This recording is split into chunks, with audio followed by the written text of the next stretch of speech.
ನಾನು ಇವಾಗ ಸಮ್ಮರ್ ಜಾಸ್ತಿ ಇರೋದ್ರಿಂದ ನಾನು ಈ ಟೈಮಲ್ಲಿ ಚಕ್ಲಿ ಸಂಡಿಗೆ ಎಲ್ಲ ಮಾಡಿಟ್ಕೋಬೋದು ನಾವು. ಸೊ ನಾನಿಲ್ಲಿ ಒಂದು 5 kg ಅಕ್ಕಿನ ತೊಳೆದು ಈ ರೀತಿ ನಾವು 1-2 ಡೇಸ್ ನೆನೆಸ್ಬೇಕು. ಅಂದರೆ ಒಂದು 2 ನೈಟ್ ಅಥವಾ 1 ಡೇ ಈ ಥರ ನೆನೆಸ್ಬೇಕು. ಆಗಾಗ ನೀರನ್ನು ಚೇಂಜ್ ಮಾಡಿ ನಾವು ಹೊಸ ನೀರನ್ನು ಹಾಕಿಡ್ತಾ ಇರಬೇಕು. ಈ ರೀತಿ ನೆನೆಸಿ ಮಾಡ್ಕೊಳ್ಳೋದ್ರಿಂದ ಇಡೀ ವರ್ಷ ಏನು 2 ವರ್ಷ 3 ವರ್ಷ ಆದರೂ ನಾವು ಸ್ಟೋರ್ ಇಡ್ಬೋದು, ಏನು ಕೆಡೋದಿಲ್ಲ. ಬೇಕಂದಾಗ ನಾವು ಹಪ್ಪಳ ಸಂಡಿಗೆ ಯಾವ ರೀತಿ ಎಣ್ಣೆಲ್ಲಿ ಹಾಕ್ಕೊತೀವೋ ಆ ರೀತಿ ಹಾಕ್ಕೊಂಡು ಮಾಡ್ಕೋಬೋದು. ಸೊ ಮಾಡೋದು ಹೇಗೆ ಅಂತ ನಾನು ಪ್ರೊಸೀಜರ್ ಫುಲ್ ತೋರಿಸ್ತೀನಿ. ಫುಲ್ ವಿಡಿಯೋ ಎಂಡ್ವರೆಗೂ ನೋಡ್ಕೊಳ್ಳಿ. ಈ ರೀತಿ ಚೆನ್ನಾಗಿ ತೊಳೆದು ಬಿಟ್ಟು ನೀರೆಲ್ಲ ತೆಗೆದು ನಾವು ಫುಲ್ ಮತ್ತೆ ನೀರು ಹಾಕಿಡಬೇಕು. ಮತ್ತು ನಾವು ನೈಟ್ ಆದಮೇಲೆ ಮತ್ತು ಬೆಳಗ್ಗೆ ಮತ್ತೆ ನೀರು ಚೇಂಜ್ ಮಾಡಿ ಮತ್ತೆ ನೀರು ತುಂಬಿಸಿ ಇಡಬೇಕಾಗತ್ತೆ.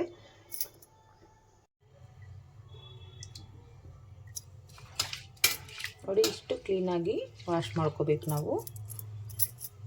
ಒಂದು 2-3 ಟೈಮ್ಸ್ ಆದರೂ ವಾಶ್ ಮಾಡ್ಕೊಂಡು ಇಟ್ಕೋಬೇಕು. ನೀರು ಅಕ್ಕಿನ ನೀಟಾಗಿ ವಾಶ್ ಮಾಡಿ ಚೆನ್ನಾಗಿ ಇಟ್ಟರೆ ಚೆನ್ನಾಗಿರುತ್ತೆ, ಇಲ್ಲಾಂದರೆ ಚೆನ್ನಾಗಿ ಬರೋದಿಲ್ಲ.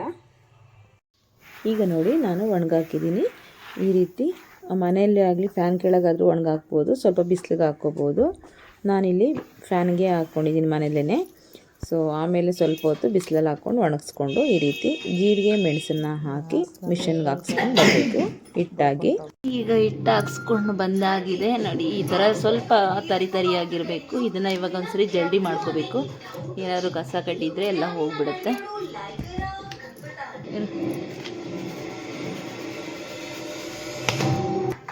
ಈಗ ಒಂದು ಪಾತ್ರೆಯಲ್ಲಿ ನೀರು ಇಟ್ಕೋಬೇಕು. ಇಷ್ಟು ಒಂದು ಅರ್ಧ ಇಟ್ಕೊಂಡಿದ್ದೀನಿ, ಚೆನ್ನಾಗಿ ಕುದಿಬೇಕು. ಈಗ ಇದನ್ನು ಸ್ವಲ್ಪ ಮಿಕ್ಸಿ ಮಾಡ್ಕೊಳ್ಳೋಣ ತರಿಯಾಗಿ.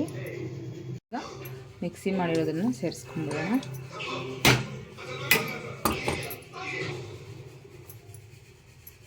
ಇದು ಸ್ವಲ್ಪ ಅಜ್ವಾನ ಸೇರಿಸ್ಕೋಬೇಕು. ಚಕ್ಲಿಗೆ ಸಂಡಿಗೆಗೆಲ್ಲ ತುಂಬ ಚೆನ್ನಾಗಿ ಫ್ಲೇವರ್ ಬರುತ್ತೆ, ತುಂಬಾ ಚೆನ್ನಾಗಿರುತ್ತೆ. ಹಾಗೆ ನಾವು ಇದಕ್ಕೆ ಸಾಲ್ಟನ್ನು ಕೂಡ ಸೇರಿಸ್ಕೊಳ್ಳೋಣ. ನೋಡಿಕೊಂಡು ಸಾಲ್ಟನ್ನು ಸೇರಿಸ್ಕೊಳ್ಳಿ. ಹಾಗೆ ಇದಕ್ಕೆ ರೆಡ್ ಚಿಲ್ಲಿ ಪೌಡರು, ಬೇಡ ಅನ್ನೋರು ಸ್ಕಿಪ್ ಮಾಡ್ಕೋಬೋದು. ಪೆಪ್ಪರು ಜೀರಿಗೆ ಹಾಕ್ಕೊಂಡು, ಬೇಕು ಅನ್ನೋರು ಖಾರ ಕೂಡ ಆ್ಯಡ್ ಮಾಡ್ಕೋಬೋದು, ತುಂಬಾ ಚೆನ್ನಾಗಾಗುತ್ತೆ. ಈಗೆಲ್ಲ ಬಿಸಿಯಾಗೋದಕ್ಕೆ ಇಟ್ಟಿದ್ದೀನಿ. ಇವಾಗ ನಾವು ಕುಕ್ಕಿಂಗ್ ಸೋಡನ್ನು ಒಂದು 2 ಟೇಬಲ್ ಸ್ಪೂನಷ್ಟು ಹಾಕ್ಕೋಬೇಕಾಗತ್ತೆ. ನಾನು ಇಲ್ಲಿ ಒಂದು 2 ಟೇಬಲ್ ಸ್ಪೂನಷ್ಟು ಹಾಕ್ಕೊಂಡಿದ್ದೀನಿ ಅಡುಗೆ ಸೋಡಾ. ಇದು ಕೂಡ ಎಲ್ಲ ಹಾಕಿ ಚೆನ್ನಾಗಿ ಕುದಿಯೋದಕ್ಕೆ ಬಿಡಬೇಕು. ಹಾಗೆ ನಾನಿಲ್ಲಿ ಒಂದು ಪಾತ್ರೆಯಲ್ಲಿ ನೀರನ್ನು ಇಟ್ಕೊಂಡಿದ್ದೀನಿ. ಈಗ ಇದಕ್ಕೆ ನಾವು ಆಲ್ರೆಡಿ ಹಿಟ್ಟು ಮಾಡಿಸಿದ್ದೀವಲ್ಲ, ಅದನ್ನು ಸ್ವಲ್ಪ ಇದಕ್ಕೆ ಹಾಕ್ಕೊಂಡು ಮಿಕ್ಸ್ ಮಾಡ್ಕೋಬೇಕಾಗುತ್ತೆ. ಫಸ್ಟು ಸ್ವಲ್ಪ ಇದನ್ನು ಮಿಕ್ಸ್ ಮಾಡಿಕೊಂಡು ಚೆನ್ನಾಗಿ ಗಂಟಿಲ್ದಿರೋ ರೀತಿ ಮಿಕ್ಸ್ ಮಾಡಿ ನಾವು ಆಮೇಲೆ ಈ ಕುದೀತಾ ಇರೋ ನೀರಿಗೆ ಹಾಕ್ಕೊಂಡು ಮಿಕ್ಸ್ ಮಾಡ್ಕೋಬೇಕು.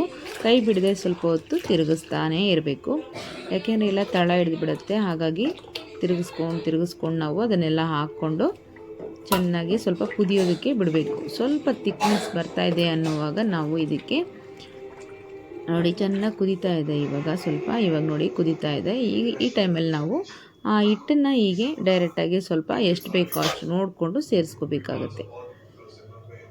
ಸೇರಿಸ್ಕೊಂಡಿದ್ದ ತಕ್ಷಣ ತಿರುಗಿಸೋದಕ್ಕೆ ಹೋಗ್ಬೇಡಿ, ಸ್ವಲ್ಪ ಹೊತ್ತು ಬಿಟ್ಟು ಆಮೇಲೆ ನಾವು ಚೆನ್ನಾಗಿ ತಿರುಗಿಸ್ಕೋಬೇಕು. ಚಿಕ್ಕ ಸೌಟುಗಳಲ್ಲೆಲ್ಲ ತಿರುಗಿಸೋಕೆ ಬರೋಲ್ಲ, ಅದಕ್ಕೆ ನಾವು ಮುದ್ದೆ ಕೋಲನ್ನೇ ತೊಗೊಂಡಿದ್ದೀನಿ.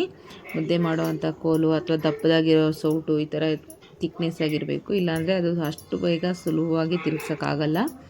ಜಾಸ್ತಿ ಕ್ವಾಂಟಿಟಿಯಲ್ಲಿ ಮಾಡಿದಾಗ ಆ ಥರ ಆಗೋದಿಲ್ಲ. ಹಾಗಾಗಿ ನಾನು ಈ ಥರ ಯೂಸ್ ಮಾಡಿಕೊಂಡು ತಿರುಗಿಸ್ತಾ ಇದ್ದೀನಿ. ಈ ಥರ ಎಲ್ಲ ಫುಲ್ಲು ಆಗಿದೆ ನೋಡಿ. ಇಷ್ಟು ಕೈಗೆ ಅಂಟಬಾರ್ದು, ನಮಗೆ ಕೈಗೆ ಅಂಟಿದ್ರೆ ಅದು ಹಸಿ ಇದೆ ಅಂತ. ಇವಾಗ ಮಾಡೋದು ಹೇಗೆ ಅಂತ ನೋಡೋಣ. ನಾನಿಲ್ಲಿ ಟೆರೆಸ್ ಮೇಲೆ ಸ್ವಲ್ಪ ಎಲ್ಲ ರೆಡಿ ಮಾಡಿ ಇಟ್ಕೊಂಡು ಒಂದು ವೈಟ್ ಪಂಚೆನ ಹಾಕ್ಕೊಂಡು ಚೆನ್ನಾಗಿ ಒಂದ್ಸರಿ ನಾದ್ಕೊಂಡ್ಬಿಟ್ಟು ನಾವು ಅದನ್ನು ಏನಾದ್ರು ಗಂಟುಗಳಿದ್ದರೆ ಆ ಥರ ಏನಾದ್ರು ಇದ್ದರೆ ಒಂದ್ಸಲಿ ನಾದ್ಕೊಂಡು ಈ ಥರ ಚಕ್ಲಿ ಮಾಡೋದಕ್ಕೆ ಹಾಕ್ಕೊಂಡು ನಾವು ಈ ರೀತಿ ಚಕ್ಲಿನ ಹಾಕೋಬೇಕಾಗುತ್ತೆ. ಬಿಸಿಲಲ್ಲಿ ಈ ಥರ ಹಾಕ್ಕೊಳ್ಳೋದ್ರಿಂದ ಚೆನ್ನಾಗಿ ಒಣಗುತ್ತೆ. 1-2 ದಿನ ಬಿಸಿಲಿಗೆ ಹಾಕ್ಕೊಂಡ್ರೆ ಸಾಕು, ಚೆನ್ನಾಗಿ ಬಿಸಿಲಿಗೆ ಒಣಗಿಬಿಡುತ್ತೆ. ಇದನ್ನು ನಾವು ವರ್ಷ ಇಡೀ ಸ್ಟೋರ್ ಮಾಡ್ಬೋದು, ಏನೂ ಹಾಳಾಗಲ್ಲ. ಯಾವಾಗ ಬೇಕೋ ಆವಾಗ ಆಯಿಲಲ್ಲಿ ಹಾಕ್ಕೋಬೋದು. ವರ್ಷ 2 ವರ್ಷ ಇಟ್ಟರು ಏನು ಕೆಡೋದಿಲ್ಲ. ಒಂದೊಂದಾಗಿ ಈ ರೀತಿ ನಾವು ಹಾಕ್ಕೊಳ್ಳೋಣ. ಅಲ್ಲಿ ನೆಲ ಎಲ್ಲ ನೀಟಾಗಿ ಒರೆಸ್ಕೊಂಡು ನಾವು ಕ್ಲೀನ್ ಮಾಡಿಕೊಂಡು ಆಮೇಲೆ ಪಂಚೆ ಎಲ್ಲ ಒಂದು ವೈಟ್ದು ಹಾಕ್ಕೊಂಡು ಅದರ ಮೇಲೇ ಹಾಕ್ಕೋತಾ ಇದ್ದೀವಿ. ಇವಾಗಂತೂ ಗಾಳಿ ಜಾಸ್ತಿ ಇರುತ್ತೆ, ಧೂಳು ಜಾಸ್ತಿ ಬರುತ್ತೆ. ಸ್ವಲ್ಪ ಡ್ರೈ ಆದ ತಕ್ಷಣ ಅದ್ರ ಮೇಲೆ ಮತ್ತೆ ಮುಚ್ಚಿಬಿಡಬೇಕು, ಇಲ್ಲ ಅಂದರೆ ಧೂಳೆಲ್ಲ ಬಂದು ಅದ್ರ ಮೇಲೆ ಅಂಟ್ಕೊಳ್ಳುತ್ತೆ.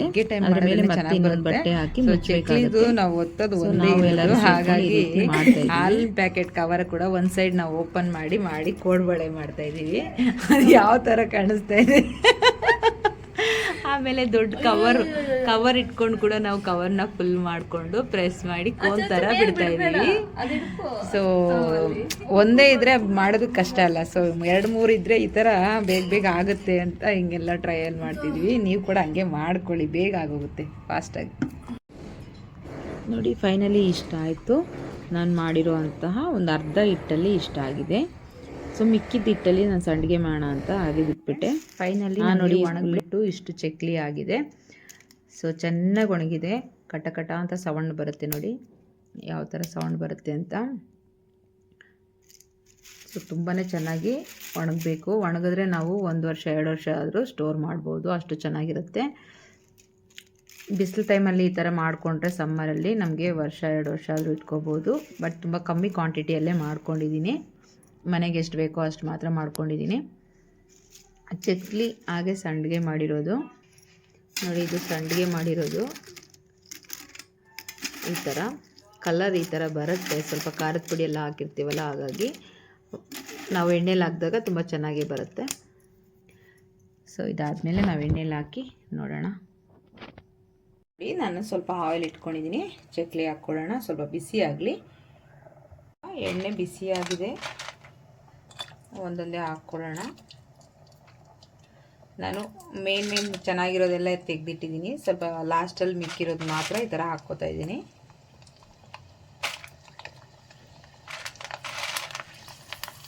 ನೋಡಿ ಯಾವ ಥರ ಬರ್ತಾ ಇದೆ ಅಂತ.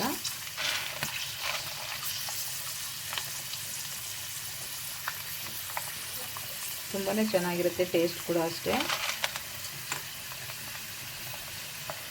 ಕರೆಕ್ಟಾಗಿ ರೌಂಡ್ ಇರೋದು ಕೂಡ ಇದೆ.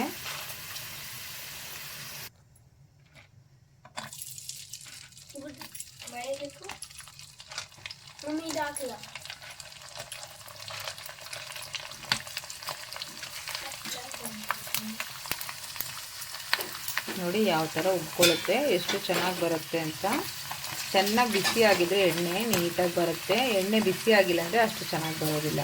ಮೇಲ್ಮೇಲೆ ಮಾತ್ರ ಅರ್ಧಂಬರ್ಧ ಬಿಸಿ ಆಗಿಬಿಡುತ್ತೆ. ಚೆನ್ನಾಗಿ ಎಣ್ಣೆ ಬಿಸಿ ಆದರೆ ಮಾತ್ರ ಈ ಥರ ಬರೋಕ್ಕೆ ಸಾಧ್ಯ. ನೋಡಿ ಎಷ್ಟು ಚೆನ್ನಾಗಿ ಬರುತ್ತೆ, ಫುಲ್ ಕ್ಲೀನಾಗಿ ಉಬ್ಕೊಂಡ್ಬಿಡುತ್ತೆ. ಎಣ್ಣೆ ಬಿಸಿ ಇದ್ದರೆ ಮಾತ್ರ.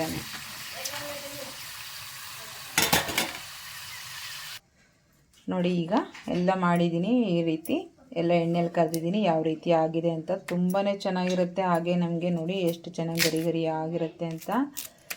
ತುಂಬ ಸೂಪರಾಗಿ ಆಗಿರುತ್ತೆ. ಈ ರೀತಿ ನಿಮ್ಮನೆಯಲ್ಲೂ ಮಾಡ್ಕೊಳ್ಳಿ. ವರ್ಷ ಇಡೀ ನಾವು ಇದನ್ನು ಸ್ಟೋರ್ ಮಾಡ್ಬೋದು. ತುಂಬ ಸಾಫ್ಟಾಗಿ, ತುಂಬ ಪುಡಿಯಾಗಿ ನೀಟಾಗಿ ಇದಾಗಿರುತ್ತೆ. ಟೇಸ್ಟ್ ಕೂಡ ಹಾಗೆ ತುಂಬ ಚೆನ್ನಾಗಿರುತ್ತೆ. ಒಂದ್ಸರಿ ಮಿಸ್ ಮಾಡಿದೆ, ನಿಮ್ಮನೆಯಲ್ಲೂ ಟ್ರೈ ಮಾಡ್ಕೊಂಡು ನೋಡಿ ಯಾವ ಥರ ಇದೆ ಅಂತ ಕಾಮೆಂಟ್ ಮಾಡಿ. ಹಾಗೆ ನಿಮ್ಮನೆಯಲ್ಲೂ ವರ್ಷಕ್ಕಾಗುವಷ್ಟು ಮನೆಯಲ್ಲಿ ಮಾಡ್ಕೊಳ್ಳಿ.